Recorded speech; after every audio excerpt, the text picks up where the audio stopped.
자, 이어서 우리는 제11강입니다. 제11강 교재 페이지 52쪽 제7장 도시 재정비 촉진을 위한 특별법입니다. 이 7장, 이 법은 한 문제 나옵니다. 지금까지 계속 한 문제만 나왔습니다. 한 문제. 근데 요즘은 이제 주관식 문제가 많이 나오는데 어쨌든 객관식이든 주관식이든 한 문제짜리다, 여기. 2017년도는 쉽게 주관식 나왔습니다. 우리가 맨날 공부했던 거 찍었던 게 나왔는데 뭐가 나왔냐면 거기 재정비 촉진지구 종류 3가지 있죠. 그 중에서 고밀복합형 적는 거 나왔습니다. 맨날 훈련했거든요. 고밀복합형 이렇게 적는 것이 주관식 문제로 나왔는데 비교적 쉽게 나왔습니다. 2017년도는 한 문제 나옵니다. 2018년도도 역시 한 문제 나오게 되겠습니다. 그러면 이 법은 도시재정비 촉진특별법은 뭐냐? 이거는 우리가 바로 전에 배웠던 6장 있죠. 6장에 도시 및 주거환경 정비법 있죠. 이거는 절차가 굉장히 복잡했잖아요. 근데 이게 재개발 같은 거, 재건축 같은 거 갖다가 좀 더 빨리빨리 할 수 있는 법이 바로 특별법 요겁니다. 그래서 재개발, 재건축 같은 것이 원래 정식 절차, 정식으로 하면 오래 걸리기 때문에 이건 요리로 말하면 휘전요리예요. 이렇게 빨리빨리 효율적으로 할 수 있는 것이 바로 그 촉진자 들어갔죠. 촉진, 빨리 하겠다. 그 뜻입니다. 그래서 요즘은 그래서 재개발, 재건축은 이 법에 근거해서 합니다. 왜? 빨리빨리 할 때는 이거에 근거해서 합니다. 특별법이니까.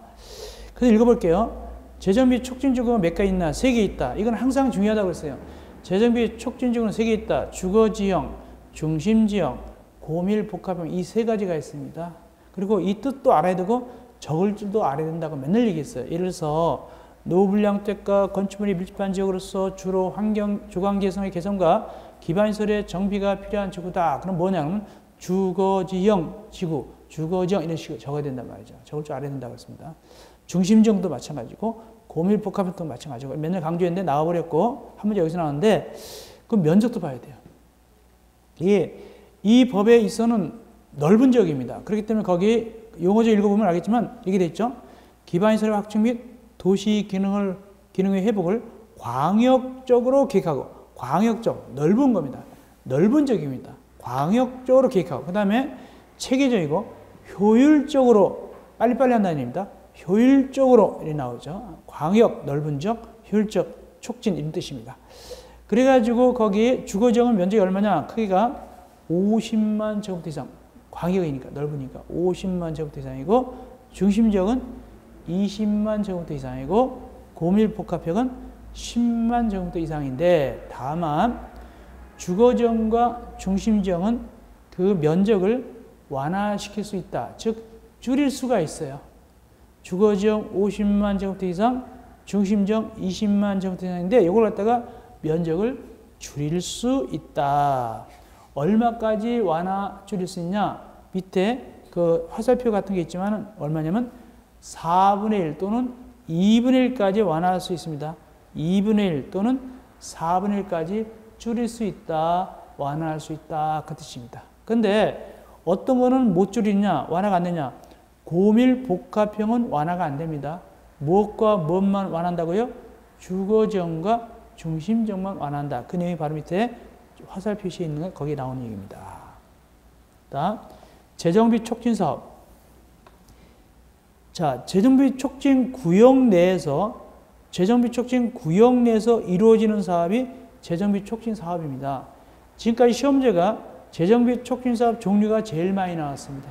옛날에. 그래서 다음 중 재정비 촉진 사업에 들어가지 않는 거 이런 식으로. 그거 읽어보니까 1번에 보니까 금방 배웠던 도시 및 주거환경 정비법상 거기 재개발 사업, 재건축 사업 여기 들어있죠? 들어있잖아요. 그죠? 또 주거환경 사업 들어있죠? 이런 걸 여기서 빨리빨리 하는 겁니다. 나머지도 알아야 되겠죠? 거기 도시개발법에 의한 도시개발사업, 전통시장에서 시장정비사업 등등등 있죠. 이것이 바로 재정비 촉진 사업의 종류다. 이건 좀 우리가 외워놔야 돼요. 그 다음에 이제 거기 재정비 촉진 계획. 재정비 촉진 계획은 이렇습니다. 촉진 지구가 먼저 있은 다음에 계획을 나중에 세우는 겁니다. 촉진 지구를 쭉 바운더리를 갖다가 지어놓고 그 다음에 계획 세워지는 것이 재정비 촉진 계획입니다. 그래서 촉진 지구의 사업을 계획적이고 체계적으로 추진하기 위해서 거기 재정비 추진지구의 토지 이용 기반시설대 설정하는 계획을 말한다. 그래서 지구가 먼저 있어요. 계획은 나중에 세워집니다. 그다음에 재정비 촉진 구역.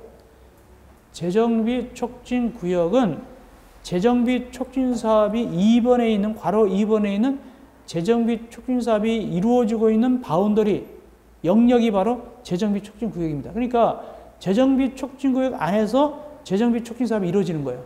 예를 들어서 재개발에 되면 재개발 사업 구역에서는 뭐가 이루어진다? 재개발 사업이 이루어지는 것이고 그렇게 보는 거예요. 도시개발 사업 구역은 뭐가 이루어지고 도시개발 사업이 이루어지고 이렇게 되는 겁니다. 그래서 괄호 2번의 재정비 촉진 사업과 괄호 4번의 재정비 촉진 구역 이름이 같아요. 같죠? 그래서 재정비 촉진 구역은 바운더리, 땅의 영역을 이해하는 것이고 그 안에서 이루어지는 사업이 바로 괄호 2번에 있는 재정비 촉진 사업이다. 그래서 연결되는 거예요. 그 다음 53쪽 위에 올라가서 5번 우선사업구역, 6번 존치지역을 설명드리겠습니다. 우선사업구역과 존치지역을 설명드리면 이렇게 되는 거예요. 예를 들어서 투수가 있다. 투수가 있을 때 벤치에 앉아있는 투수가 아니라 나가서 볼을 던지는 투수, 즉 선발 투수. 선발 투수가 바로 우선사업구역입니다. 선발 투수가 우선사업구역이고 그냥 벤치에 앉아서 후보로서 기다리고 있는 친구가 존치지역입니다. 이것도 시험지에 나온 적이 있어요. 우선사업구역 봅시다. 재정비 촉진구역 중 재정비 추사의 활성화, 소형주택 공급 확대, 주민 이주대책 지원 등을 위해서 다른 구역에 우선하여 개발하는 구역으로서 재정비 촉진기획으로 결정된 구역을 뭐라고 그러냐. 이렇게 시험제 객관식 나온 적이 있어요. 너무 쉽죠. 우선자가 들었으니까 당연히 우선사업구역이죠. 반대로 벤치 시내입니다. 밑에 봅시다. 존치적. 재정비 촉진지구 안에서 필요성이 적어가지고 후보죠. 그래가지고 재정비 촉진기획에 따라서 존치, 그냥 이게 정해놓은 거죠. 존치역을 말한다. 근데 두 가지가 있어요. 존치 정비구역과 존치 관리구역 두 가지가 있다. 이거 시험지에 나왔어요. 존치 정비구역은 뭐고, 존치 관리구역이 뭐고, 이걸 구분할 수 있기를 바랍니다. 이거 존치 정비구역과 존치 관리구역을 구분할 수 있기를 바랍니다. 2번 재정비 촉진 지구의 지정. 그래서 계획보다 뭐가 먼저 있다고요? 지구부터 지정한다. 누가 지정할까? 동그라미 1번은 오리지널이고 동그라미 2번과 3번은 변칙입니다. 그래서 동그라미 1번 오리지널 설명드리고 동그라미 2번, 3번 변칙 설명드리겠습니다. 지구 지정하는 거. 가장 오리지널 1번입니다. 지구를 지정할 때 동그라미 1번 이게 오리지널인데 어떻게 하느냐? 시장, 군수, 구청장이 신청합니다. 지구 지정을 신청하는 거예요.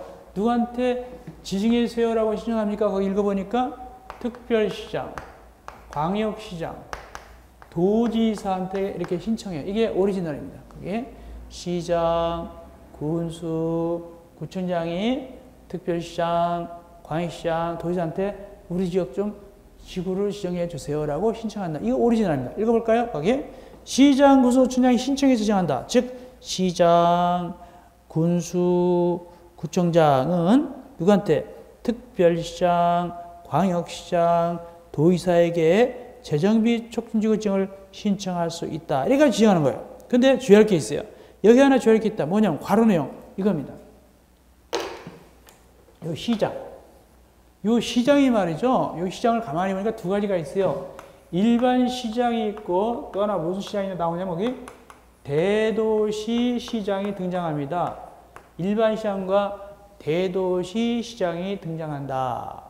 그러면 여기 대도시 시장도 신청할까요? 안 할까요? 그거 아시야 되는 말이죠. 일반 시장은 당연히 신청하죠. 대도시 시장도 신청한다, 안 한다? 거기 보니까 신청. 대도시 시장도 신청한다, 안 한다? 대도시는 인구 50만 이상이라고 그랬죠? 신청한다, 안 한다? 신청하는 경우가 있다. 어떤 경우에 하느냐? 대도시 시장이 하는 게 어떤 경우냐면 여기 재정비 촉진 넓은 지역이라고 그랬죠? 그래서 여기 대도시가 있고 그 다음에 또 다른 일반 시가 있다. 이때 양다리 거쳤다 이렇게.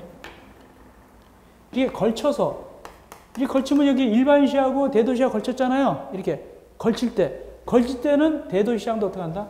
대도시장도 신청을 해야 된다. 읽어볼까요? 여기 괄호 읽고, 대도시장에 대해서는 필요하다고 인정되는 지역이 그 관할 지역 및 다른 시구구에 걸쳐 있는 경우를 한정한다. 그러니까 대도시장도 이렇게 걸칠 때는 신청을 해야 돼요. 그런 뜻입니다. 이것이 오리지널이고, 그 다음에 2번, 3번은 변칙인데, 2번, 3번 변칙입니다. 자, 2번, 3번 보겠습니다. 2번은 뭐냐? 특별시장, 광역시장, 도의사가 신청 안 받고 직접 해버리는 거예요. 직접 다이렉트로 합니다. 신청 안 받고. 다만 시장, 군수, 군장하고 협의는 해야 돼요. 신청은 안 받더라도 협의하고 그냥 누가 정해버린다고요? 특별시장, 광역시장, 도의사가 정한다. 그 뜻입니다. 마지막 세 번째 변칙 누구냐? 거기 기역, 특별자치도의사, 니은, 특별자치장, 디귿, 대도시장. 이 세 친구도 직접 정해버려요. 근데 중요한 것은 여기 디귿에 있는 대도시장은 어떻게 할까요? 걸치는 경우일까요? 안 걸치는 경우일까요? 이제는 디귿에 있는 대도시장은 안 걸칠 때, 걸치지 않을 때 직접 하는 겁니다. 걸칠 때는 어디 오죠? 아까 걸칠 때는 신청해야 되잖아요. 여기 걸칠 때는, 그죠? 이 대도시 걸칠 때는 신청해야 되죠. 여기는 디귿은 혼자 할 때는, 안 걸칠 때는 하는 겁니다. 디귿은 그런 뜻입니다. 이렇게 재정비 촉진지구를 지정한다. 그래서 얘네들 다 합치면 뭐가 되냐면, 재정비 촉진지구 지정권자는 다 퉁쳐버리면 누가 되냐면, 싹 합치면 뭐라고 표현되냐면, 시, 도지사 또는 대도시, 시장이라고 표현하게 되는 겁니다. 그래서 지구 지정은 누가 한다? 시도의사 또는 대도시장이 하는데, 구체적으로 동그라 1번, 동그라 2번, 동그라 3번 이렇게 쪼개서 볼 수 있단 말이죠.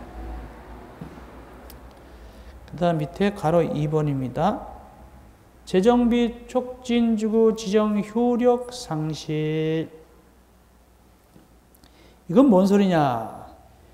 재정비 촉진지구가 먼저입니다. 계획이 나중에 세워지는 거예요. 그래서 지구를 지정한다면 계획을 언제까지 수립하냐? 2년이 되는 날까지.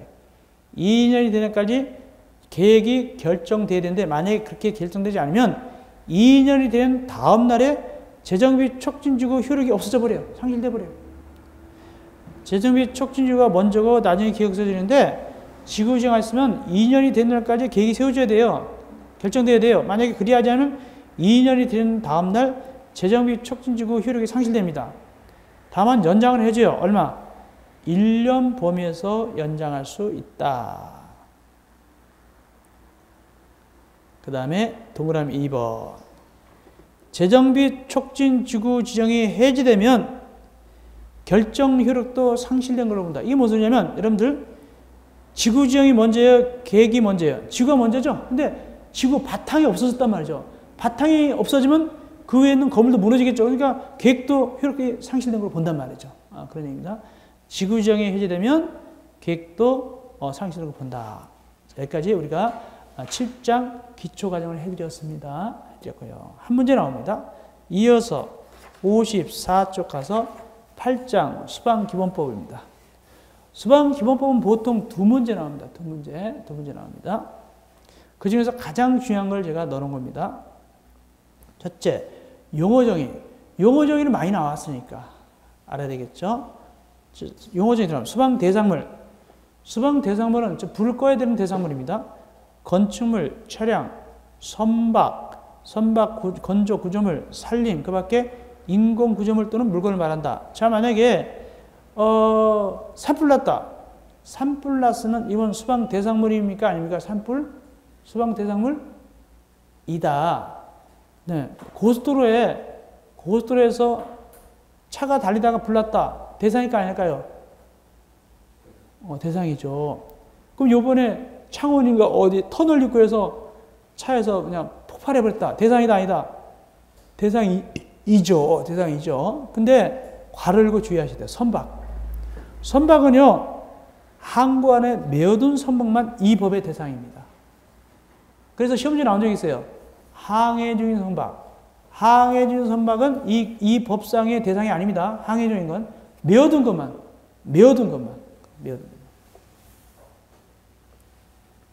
다음 두 번째, 관계지역, 이것도 아셔야 돼요. 수방 대상물이 있는 장소 및 그 이웃 지역으로서 화재 예방, 경계, 진압, 구조급 등이 필요한 지역이 바로 관계지역이다. 또 관계인도 알아야 되고, 관계인은 소유자, 관리자, 점유자를 말한다. 여기 점유자라는 것은 뭐냐면 소위 말해서 세든 사람 같은 거 있죠? 가 점유자가 되겠죠. 세든 사람. 그 다음에 또 소방본부장 누구겠냐? 특별시, 광역시, 특별자치, 도 또는 특별자치도에서 화재 예방, 경계, 진압, 조사, 구조, 급 등의 업무를 담당하는 부서장을 말한다. 소방대는 세 개가 있습니다. 이거 나온 적 있어요. 소방대는 소방공무원만이 소방대가 아닙니다. 거기 누구 있다. 소방공무원뿐만 아니라 의무소방원, 의용소방대원도 역시 소방대다. 그러니까 여기 의용소방대원은 그건 상근직일까요? 비상근직일까요? 의용소방대원은. 비상근직이겠죠? 그래서 뭐 자기 일하다가 뛰어나가는 거 아닙니까? 소방대장, 소방본부장 또는 소방서장 등 화재, 재난, 재해 그 밖에 위급한 상황이 발생할 때 소방대를 지휘하는 자를 말한다. 그 다음에 누구 지휘 감독받냐? 소방 업무를 수행하는 소방본부장, 소방서장은 특별시, 즉 퉁쳐가지고 누구? 시도의사의 지휘와 감독을 받는다. 근데 이게 변할 수도 있어요. 이번에 개정될 수도 있습니다. 앞으로. 왜냐면 문재인 정부에서 이걸 갖다가 현재 시도의사잖아요. 그러니까 지방직이거든요. 근데 이제 국가직으로 변한다고 그러죠. 국가직으로 변하면 이것이 7번이 조금 개정될 여지가 있어요. 앞으로 참고로. 소방직을 국가직으로 한다고 그러니까. 지금 지방직이니까 시도의사 지휘감독 받거든요. 국가직이 되면 어떻게 될지 모르겠는데 이건 좀 문제가 있어요. 좀 변할 수도 있습니다. 개정될 수도 있어요. 물론 국회 통과돼야 되겠죠. 근데 오늘 뉴스 보니까 굉장히 그 문재인 정부에서 강조하더라고요. 이걸 굉장히 강조해요. 소방직 공무원을 갖다 국가직으로 해야 된다. 이렇게. 두 번째, 화재 경계 지구의 지정 등. 이게 뭐냐면 불이 잘 나는 지역입니다. 옛날 우리 어렸을 때 보면은 뭐 동대문 시장, 뭐 방산 시장, 또 청량리 대왕 코너, 또 뭐 저기 시내 거기 대형각 빌딩 불 많이 났죠? 그런 거. 특별히 어디가 많이 나냐면은 시장이 많이 나요. 시장에. 이번에도 대구에도 난 적 있죠? 그죠? 1년 전쯤인가요? 대구에 무슨 서문시장인가? 약간에 이렇게 동대문도 되게 불 많이 나왔어요. 특별히 명절 당해가지고 이제 겨울에 불이 많이 났죠. 동대문 같은데 이렇게. 요즘 잘 안 나지만은 이런 데가 바로 뭐라고요? 화재 경계지구입니다. 그러면 이 화재와 경계지구를 누가 정하는가? 거기 시도의사가 화재 경계지구를 정합니다. 시도의사가 화재 경계지구를 지정할 수 있다. 시도의사 어떤 지역을 거기 모두 8가지죠. 시장 지역, 공장, 창고가 밀집한 지역, 목조 건물 밀집 등등인데 이거 시험지에 낼 수 있는데 어떻게 나왔냐면 디귿에 목조 건물이 밀집한 지역을 살짝 벽돌 건물이 밀집. 그럼 틀렸죠. 벽돌 건물은 아니죠. 또 공동택이 밀집한 지역 그런 건 아니죠. 이런 식으로 말장난이 나올 수 있고 특별히 거기 시호세 소방시설, 소방용시설 또는 소방 출동로가 있는 지역, 없는 지역 주의하세요. 없는 지역. 예. 어쨌든 이 8가지를 꼭 아셔야 돼요. 이거 대상 나올 수 있어요. 누가 한다고요? 시도의사가 많이 나왔어요. 다음 내려가서 2번. 위 1의 규정에 불구하고 시도의사가 지정을 안 한다. 시도의사가 지정을 해야 되는데 안 한단 말이죠. 그럴 때는 누가 지정을 요청할 수 있다? 소방청장은 해당 시도의사에게 이거 좀 지정해 라고 요청할 수 있습니다. 그것이 밑에 2번에 나오죠. 그러면 효과 이렇게 55쪽에 3번 화재 경계지구 시행에 어떤 효과가 있는가? 첫째, 소방본부장, 소방서장은 거기 소방특별조사를 해야 돼요. 소방특별조사를 연 1회 이상 실시할 수 있다. 하여야 한다. 이걸 아셔야 돼요. 연 1회도 중요하냐면 실시하여야 한다를 중요해요. 그렇게 시험지 나오니까. 할 수 있다면 틀려요. 하여야 합니다. 두 번째, 거기 소방본부장, 소방서장은 수방특별조사 해보니까 문제가 많다. 이럴 때는 관계인에 대해서 거기 일정한 필요한 설비 설치를 명할 수 있다. 당연하겠죠. 지적해가지고 하죠.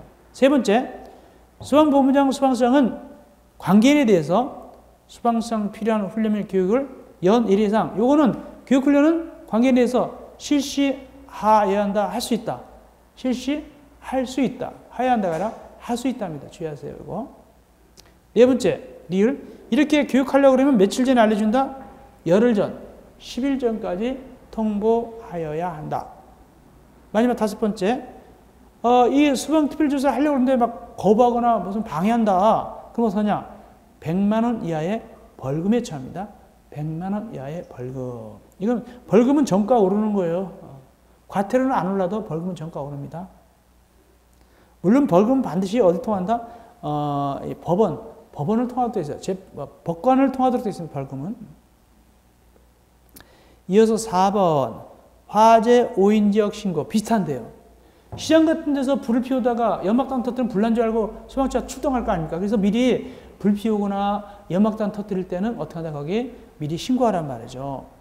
누구한테? 관할 소방본부장, 소방서장에게 신고해야 된다. 이 대상이 뭐냐? 모두 6가지인데 아까 화재 5인지역하고는 5번까지는 같아요.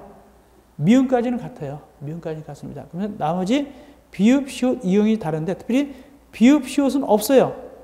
비읍, 시옷은 없습니다. 이 화재 5인지역은. 이응은 약간 비슷하고 기타 지역이니까. 비읍, 시옷은 여기 안 들어있어요. 화재 경계 쪽에 있던 거는. 비읍, 시옷이 뭔데?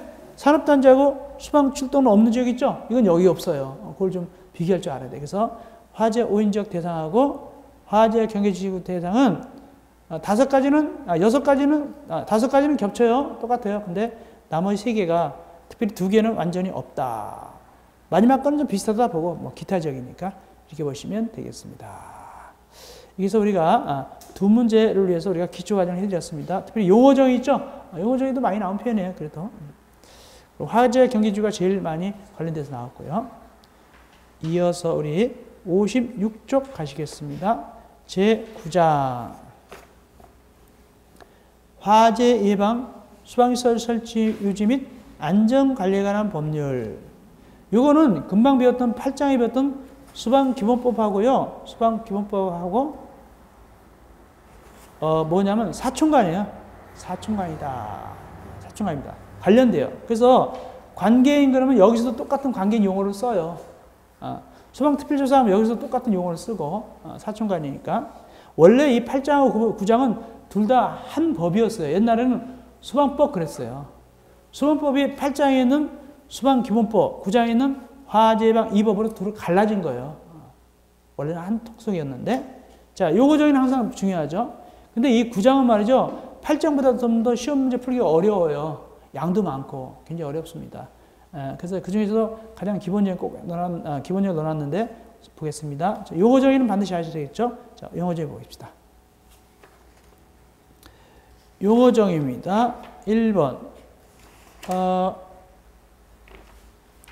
소방시설은 뭐냐? 소방시설은 소화설비, 경보설비, 피난설비, 소화용설비, 그 밖에 소화활동설비로서 대통령령이 정을 받는다. 이 소방시설 종류 외워야 되고, 두 번째, 소방시설 등은 뭐냐? 소방시설 등은 소방시설하고 소방시설과 나머지 비상구 그 밖에 대통령령으로 정하는 것인데, 대통령령으로 정하는 게 뭐냐면 방화문하고 방화 셔틀을 얘기합니다.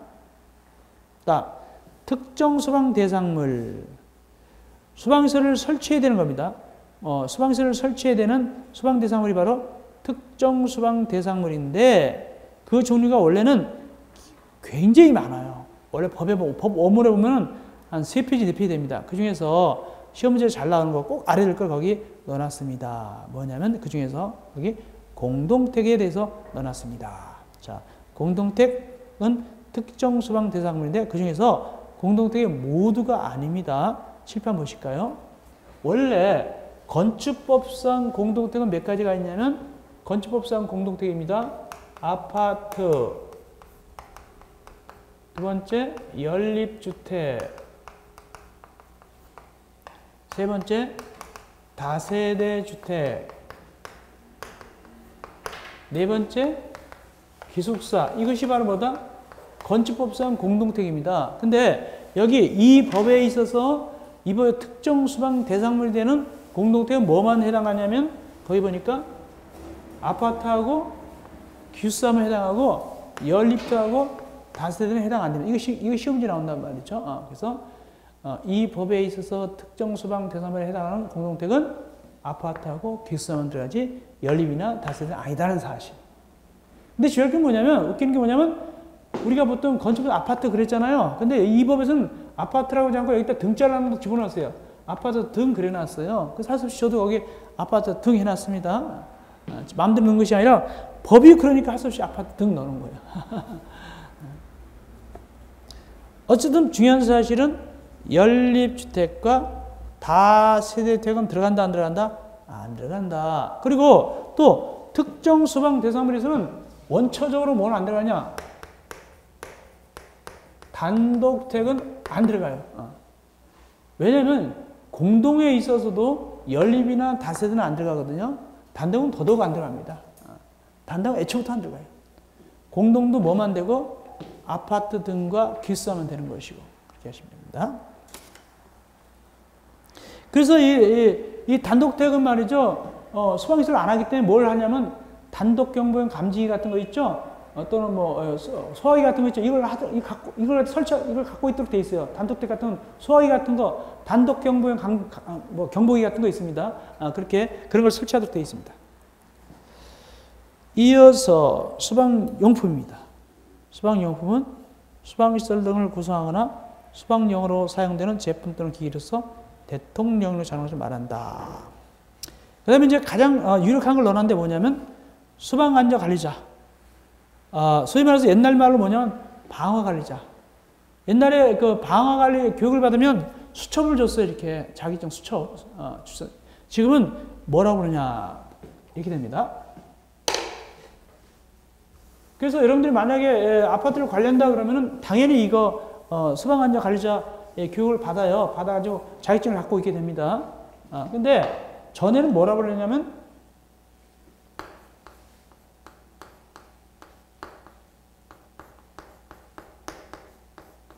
오히려 우리는 옛날에 이게 눈에 익어요. 방화관리자, 그죠? 방화관리자 이렇게 붙어 있잖아요. 그래서 정, 누구, 부, 뭐 이렇게 옛날에. 근데 요즘은 방화란 말은 안 써요. 방화란 말은 안 쓰고 무슨 말을 쓰냐니까 소방안전. 소방안전이라는 말을 씁니다. 소방안전. 소방안전이라는 말. 그래서 소방안전 관리자가 있는데 전에는 1급, 2급 뭐 1급만 있었는데 지금 뭐가 있냐면 종류가 많아요. 특급도 있고 1급도 있고 2급도 있고 3급도 있고 보조자도 있어요. 보조자. 이렇게 다양하게 규정을 해놨어요. 그리고 전에는 아파트 같은 공동택은 2급이었거든요. 그래서 아파트 관리할 때는 2급만 있으면 됐어요. 2급, 이거 소방안전 관리자 자격증만 있으면 되는데 지금은 개정돼 가지고 고층 아파트는 특급이나 1급이 있어야 돼요. 특급이나 1급이에요. 고층 아파트. 이거 새로 들어갔어요. 고층 아파트는 특급이나 1급에 들어갑니다. 보통 아파트는 2급에 들어가지만. 자, 그래서 몇 급은 뭐냐? 이게 시험에 나올 수 있어요. 보겠습니다. 특급도 보겠습니다. 1번. 특급 소방 안전관리 대상물. 특정 소방 대상물 중 다음에 해당하는 게 바로 특급인데 다만 주의하셔야 돼요. 여기 동식물원. 그 다음에 철강 등 불연성 물품을 저장 취급하는 창고, 위험물 저장시설, 처리시설 중 위험물 제조소 등, 그다음에 지하구. 이거는 특급이 안 들어간다는 뜻입니다. 지금 내용을 부른 것은 특급이 아닙니다. 특별히 지하구는 뭐냐면 땅 속에다 공간을 마련해 가지고 일부러 한꺼번에 마련해요. 가지고 거기에 전기도 집어넣고 수도도 집어넣고 전화도 집어넣고 막 그런 거, 이게 지하구입니다. 왜 이게 지하구가 필요하냐면 만약에 지하구를 안 만들면 전기선 묻을 때 파야 되고 또 수도관 묻을 때 파야 되고 계속 파야 되잖아요. 한꺼번에 만들어면 그냥 집어넣기만 하면 돼요. 이게 지하구입니다. 이런 것들은 특급이 아닙니다. 그리고 특급이 되는 거 봅시다. 1번 아파트. 아파트 특급이다. 몇 층 이상? 50층 이상이거나 시상으로부터 높이가 얼마 이상? 200m 이상.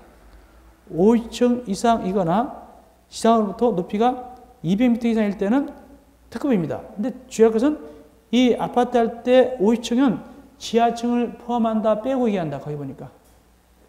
지하층을 빼고 50층. 제하고 50층입니다. 근데 리은은 뭐냐? 일반 빌딩. 일반 빌딩이 몇 층 이상일 때냐? 30층 이상 또는 높이가 120m 이상. 이건 일반 빌딩입니다. 30층 이상 또는 높이가 120m 이상. 근데 주의할 것은 일반 빌딩 이게 특급은 말이죠. 3층에 지하층이 들어가요. 30층 이상 해놓고 지하층을 포함한다 이렇게 되어 있죠. 아파트는 빼고 일반 빌딩 들어가고. 그 다음에 디귿 기타 빌딩으로서 연면적이 20만 제곱미터 이상. 이것도 역시 특급이 되겠습니다. 다음 1급 갑시다. 1급. 1급에 있어서도 57쪽에 1급에 있어서도 동식물원, 철강 등 불연성물을 저장 취급하는 창고, 위험물 저장시설 중 위험물 제조소 등, 그 다음에 지하고. 이건 뭐냐? 이건 1급이 안 돼요. 이것도 지금 명단 부른 친구들도 1급에 못 들어간다는 얘기입니다. 안 들어갑니다. 나머지 뭐냐? 동그라미 기업. 아파트는 30층 이상 또는 높이가 120m 이상. 이럴 때 1급이에요. 다만 여기 아파트는 지하층 포함합니다. 제외합니다. 지하층을 제외합니다. 그 다음에 나머지 빌딩은 연면적이 1만 5천 제곱미터 이상인 경우. 그 다음에 디귿에 층수가 11층 이상 특정 소방 대상물. 층수가 11층 이상인 특정 소방 대상물. 또 역시 1급입니다. 아파트 빼고 그렇습니다. 그 다음에 가연성 가스 1,000톤 이상. 그 다음에 2급 봅시다. 2급은 거기 뭐 별표 나오네요. 넘어가고 거기 디귿에 뭐 거기 가연성 가스를 100톤 이상 1,000톤만 취급. 다음 지하구. 지하 공간 있죠? 지하구. 미음이 뭐냐면 이게 그겁니다. 공동택관리법 시행령 2조 뭐냐면 의무관리대상 공동택입니다. 의무관리대상 공동택인 경우에 해당할 때는 2급입니다. 2급. 다만 의무관리대상 공동택이라 하더라도 뭐 30층 이상, 50층 이상 이럴 때는 어떻다? 그거는 특급이나 1급 되는 거예요. 그런 것이 아닐 때 특급 1급에 해당하지 않는 의무관리 대상일 때는 그러니까 보통 아파트는 2급이란 말이죠. 그런 뜻입니다. 그러니까 아파트는 경우에 따라서 특급도 될 수 있고 1급도 될 수 있고 2급도 될 수 있어요. 보통 2급이 많겠죠. 그런 뜻입니다. 거기 비읍에 목조 건물, 국보, 뭐 남대문 같은 거 있죠. 숭례문 이런 것도 역시 2급이랑 마찬가지죠. 2급이죠. 마지막 4번 상급도 있다. 상급은 넘어갑니다. 여기 별표 있다 이렇게 보시면 되고 상급은 복잡하니까. 그 다음에 뭐냐? 보조자를 둬야 되는 거 있다. 보조자. 그러니까 수방안전관리 보조자를 선임해야 된단 말이죠. 어떤 것이 수방안전관리 보조자를 둬야 되느냐? 거기 1번 아파트. 아파트는 몇 세대 이상일 때 보조자 둬야 됩니까? 300세대 이상일 때 보조자를 둬야 된다. 두 번째, 아파트가 아닐 때는 연면적이 1만 5천 제곱미터 이상일 때. 세 번째, 기업, 기숙사, 의료시설, 노이자시설, 수련시설, 숙박시설 이런 것도 보조자 둬야 돼. 다만 숙박시설 중에서 여관 같은 거에서 거기 1,500 미만이고 관계인이 24시간 근무한다. 거기 근무분이 여관에 근무분이 있단 말이죠. 그런 분이 경우는 없어도 돼요. 보조자 없어도 됩니다.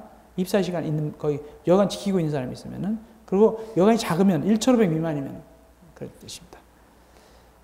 특별히 아파트는 몇 세대 이상일 때 보조자 둬야 된다고요? 300세대 이상일 때 소방안전관리 보조자를 둬야 됩니다. 그거 하시기 바랍니다.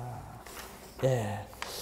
자, 이렇게 해서 우리가 제9장 화재 예방, 소방시설 설치 유지 및 안전관리에 관한 법률을 우리가 배웠습니다.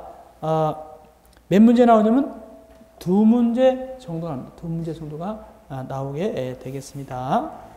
이어서 58쪽에 제10장입니다. 전기사업법 보시겠습니다. 전기사업법 두 문제 나오는데 실제는 이게 양이 되게 많아요. 이것도 한 50페이지 정도 되는데 두 문제 나오는데 문제도 대단히 난해하게 나와요. 어렵게 나옵니다. 사실상. 전기사업법은 굉장히 어렵습니다. 역시 2017년도도 문제 날 때 함정 문제를 냈어요. 일부러 함정 문제 나왔습니다. 자, 그러나 그렇다 하더라도 최선을 다해서 하게 되는데 일단은 용어 정의는 나오든 안 나오든 꼭 알고 있어야 돼요. 용어 정의는 보겠습니다. 전기사업법 용어 정의 1번 전기사업의 종류 뭐냐? 거기 발전사업, 송전사업, 배전사업, 전기판매사업 및 구역전기사업 이것이 5가지가 바로 뭐냐면 전기사업 종류가 되겠습니다. 두 번째 발전사업은 뭐냐? 전기를 생산하여 전력시장을 통하지 아니하고가 아니라 통하여 전력시장을 통하는 겁니다. 그래가지고 누구한테? 전기 판매 사업자한테 공급한다. 전기 사용자가 아닙니다. 전기 사용자가 아니라 전기 판매 사업자한테 주는 거예요. 두 번째, 송전사업. 송전사업은 발전소에서 생산된 전기를 배전사업자에게 송전하는 데 필요한 전기설비를 설치 관련된다. 즉 배전사업자한테 송전하는 겁니다. 여기 또 전기 판매 사업자가 아니에요. 배전사업자예요. 배전사업자. 다음 배전사업. 네 번째, 발전소로부터 송전된 전기를 전기 사용자에게, 전기 판매 사업자도 아니고 배전 사업자도 아니고 전기 사용자에게 배전하는 거예요. 이런 거. 다음 5번째, 전기 판매 사업. 전기 사용자에게 전기를 공급함을 주된 목적으로 하는 사업이다. 전기 판매 사업자가 아니라 전기 사용자에게 하는 거예요. 다음 구역전기 사업. 구역전기 사업은 중요한 게 뭐냐면 그 규모가 있어요. 몇만 몇천이냐? 35,000kW 이하입니다. 그거 초과가 아니라 이하입니다. 35,000kW 이하. 원래 이걸 미터법 쓰면은 킬로와트를 이렇게 써야 되겠지만은 법에서는 절대 이런 걸 쓰질 않아요. 한글로 써요. 한글로. 그래서 여기 킬로와트 이렇게 써놓은 거예요. 한글로. 법은 한글로 해놨습니다. 항상. 그래서 킬로와트 이렇게 돼 있죠. 이하다. 그리고 주의할 건 뭐냐면 거기 특정한 공급의 수에 응하기 위하여 거기 전력시장을 주의하세요. 통하지 아니하고, 전력시장을 통화가 아닙니다. 통하지 아니하고, 아까 괄호 2번에 있어서 발전사업은 전기를 생산하여 이를 전력시장을 통하여 그랬어요. 여기는 통하지 아니하고 그 다음에 누구한테? 전기 사용자에게, 전기 판매자가 아니라 전기 사용자에게 공급함을 주된 목적으로 한다. 이런 용어를 좀 아는 게 좋아요. 그 다음에 7번 저압, 고압, 특고압. 이건 반드시 외워놔야 돼요. 이건 반드시 외워놓으시기 바랍니다. 실무에서도 나와요. 실무에서도 이거 공부할 거예요. 나중에 실무에서 배우는데 실무에서 시험문제 나온 적이 있어요. 뭐가 나왔냐? 특고압. 특고압을 실무에서 주관식으로 나왔어요. 괄호 쳐놓고 적으라. 7,000 적는 게 답이었어요. 7,000 이게 답이었습니다. 주관식 문제. 실무에서 나왔습니다. 실무에서도 배울 거예요. 그래서 어쨌든 직류 교류에 따라서 저압, 고압은 달라요. 꼭 외우셔야 됩니다. 이거. 특고압은 똑같죠. 그래서 이거 꼭 여러분들이 직류 교류에 있어서 저압은 얼마고 고압은 얼마고 특고압은 얼마, 이거 꼭 외우셔야 돼요. 잘 나옵니다. 이거 꼭 외우시기 바랍니다. 이어서 59쪽 위에 올라가시겠습니다. 전기사업의 허가, 검사, 점검. 첫째, 전기사업의 허가입니다. 전기사업의 허가입니다. 이렇게 생각하셔야 돼요. 이 전기사업법의 장관은 누가 등장하느냐? 전기사업법 장관은 누구냐 하니까 전기사업법 장관은 산업통상자원부장관입니다.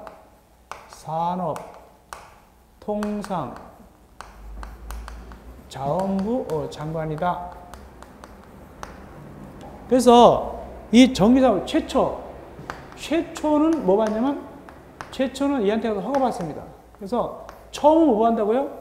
처음 전기사업 할 때는 허가 받습니다. 근데 그 다음부터는 뭘 받느냐? 그 다음부터는 허가가 아니라 뭐냐면, 허가는 딱 한 번이에요, 이건. 딱 한 번이에요, 한 번. 그 다음부터 뭐 받냐면, 인가나 신고를 하게 되는 거예요. 처음만 딱 한 번 허가 받고 나머지는 인가나 신고하는데, 이것이 2017년도에 주간식 나왔어요. 처음 거 말고, 뭐 무슨 전기 공사한다, 뭐 받느냐. 인가하고 신고인데 어떻게 더 많이 나오냐면, 인가가 많이 나와요. 인가, 이 정답이었습니다. 처음 할 거면 허가 받아요. 처음에 전기 사업 하려고 할 때, 스타트 할 때. 그 다음부터 실제 공사할 때는 인가나 신고하는데, 인가한다, 인가받는다, 요거 나왔습니다. 주관식으로. 인가 전후. 그러면 여기 1번에 전기사업 허가다. 이거는 처음 하는 거예요. 그래서 전기사업 하고자 하는 자는, 처음 하고자 하는 자는 누구에게?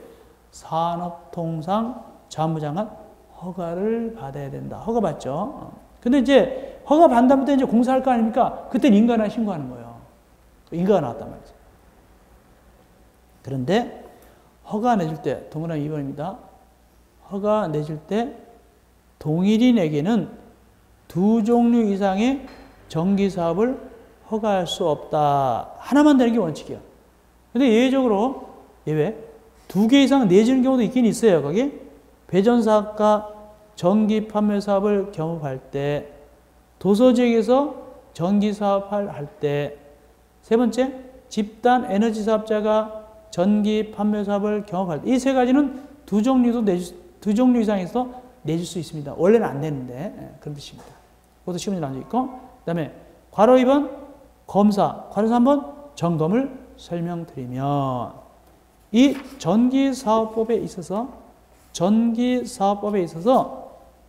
검사하고 점검은 원판 다른 겁니다. 검사는 검사요, 점검 따로따로 나가는 거예요. 그래서 여기 일단 검사, 여기는 점검.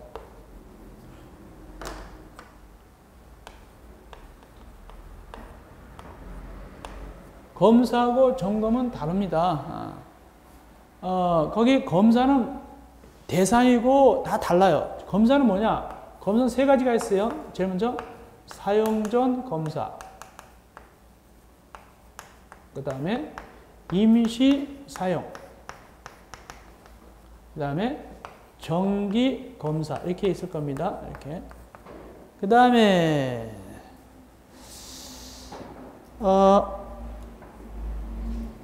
점검은 사용 전 점검, 그 다음에 정기 점검. 이렇게 점검과 검사는 원판 다른 얘기입니다. 대상도 다르고. 그러니까 이제 하나하나 뜯어드리겠습니다. 첫째, 거기 사용 전 검사. 이 사용 전 검사든 정기 검사든 대상이 뭐냐면, 거기 전기 사업용과 자가용 전기 설비가 대상입니다. 거기 전기 사업용하고 자가용 전기 설비가 바로 검사 대상입니다. 그래서 사용 전 검사 보니까 전기 사업용과 자가용 전기 설비의 설치 공사 또는 변기 공사하고자 하는 자는 누가 실시하는 거? 산업통상자원부장관 또는 시도지사. 이거 시험에 나온 적 있어요. 산업통상자원부장관 또는 시도지사가 실시하는 검사에 합격해야 된다. 이게 바로 사용 전 검사입니다. 그 다음에 임시사용 뭐냐면, 사용 전 검사 불합격해도 임시로 쓰게 해줘요. 그게 임시사용입니다. 봅시다. 산업통상자원부장관 또는 시도지사는 사용 전 검사에 불합격한 경우에도 안전상 지장이 없고 임시사용성이 필요하다. 임시사용이 필요하다. 이럴 때는 임시로 사용하게 할 수 있습니다. 세 번째, 정기검사. 정기적으로 하겠죠? 그래서 정기검사는 뭐냐? 역시 똑같이 전기사업자하고 자가용 전기 소유자 또는 점자는 전기설비에 대해서 정기적으로, 누구한테 정기적으로 받습니까? 산업통상자원부장관 또는 시도지사로부터 정기적으로 검사받죠. 그러면 4번, 실제 절차. 사용 전 검사하고 정기검사는 어떻게 하냐? 원래는 명의가 누구냐면 산업통상자무장관 또는 시도지사한테 받지만 실제 서류는 누구한테 내냐? 7일 전까지 누구한테 냅니까? 한국전기안전공사에 냅니다. 한국전기안전공사에 내게 되고 그때 점검한 다음에 며칠 내? 5일 내 검사 확인증을 내줘야 한다. 요거. 그 다음에 5번째. 정기검사에 불합격했네. 정기검사에 불합격했다. 다시 언제 받냐? 몇 개월 내에 재검사 받습니까? 3개월 내에 재검사 받아야 한다. 다음 6번째. 아까 사용근정검사 불합격하면 임시 사용한다고 그랬죠? 그럼 임시 사용 얼마 기간 해줄까? 3개월 해줍니다. 3개월 기간 내 임시 사용하는데 다만 연장도 가능해요. 연장도 가능한데 연장은 어떻게 되냐? 원래 처음 기간하고 몽땅 합쳐서 1년을 넘지 않게끔 연장해줘야 돼요. 전체가 1년 넘지 않게끔 초과하지 않게끔 연장이 가능합니다. 이건 뭐다? 임시 사용 기간이죠. 이어서 점검입니다. 가려서 한번. 점검은 어떤 것이 대상이냐? 일반형 전기설비가 대상입니다. 점검은 일반형 전기설비가 바로 점검 대상입니다. 누가 할까요? 1번 산업통상자무장을 시킵니다. 산업통상자무장관이 야, 너 일반형 전기설비지? 너 가서 점검받아. 누구한테 가는데요? 이때 보니까 한국전기안전공사 또는 전기판매사업자한테 점검받는 거예요. 점검 몇 가지냐? 사용전 점검하고 정기점검 2가지가 있어요. 누구한테 받는다? 한국전기안전공사하고 전기판매사업자. 그러니까 서류를 어떻게 하냐? 2번. 그래서 받으려면 얘들한테 한국전기안전공사 또는 전기판매사업자한테 3일 전에 서류 제출해요. 3일 전에 서류 제출하고 이때 적합하다. 그럴 때는 어떻게 한다? 거기 지체 없이 점검 확인증을 내줘야 된다. 거기 사용전 점검은 3일 전에 제출하고 사용하기 전에 3일 전에 제출하고 이때 적합하면 지체 없이 점검 확인증을 내줘야 한다. 근데 정기점검했다. 부적합하다. 그럼 몇 개월 내에 재점검하냐? 아까 위에서 정기 검사는 3개월 내에 받았잖아요. 재검사. 여기는 몇 개월이다? 여기 2개월이에요. 여기. 정기 점검은 2개월 내 재점검입니다. 아까 위에 정기 검사는 3개월 내에 받는다고 그랬잖아요. 여기는 정기 점검은 2개월 내 재점검을 실시하여야 한다. 그래서 우리가 전기사법 2문제 중에서 기초과정을 해드렸습니다. 이제 우리는 마지막 12강에서 11장 이하를 우리가 공부하면 되겠네요. 자, 마지막 12강 중앙에서 뵙겠습니다.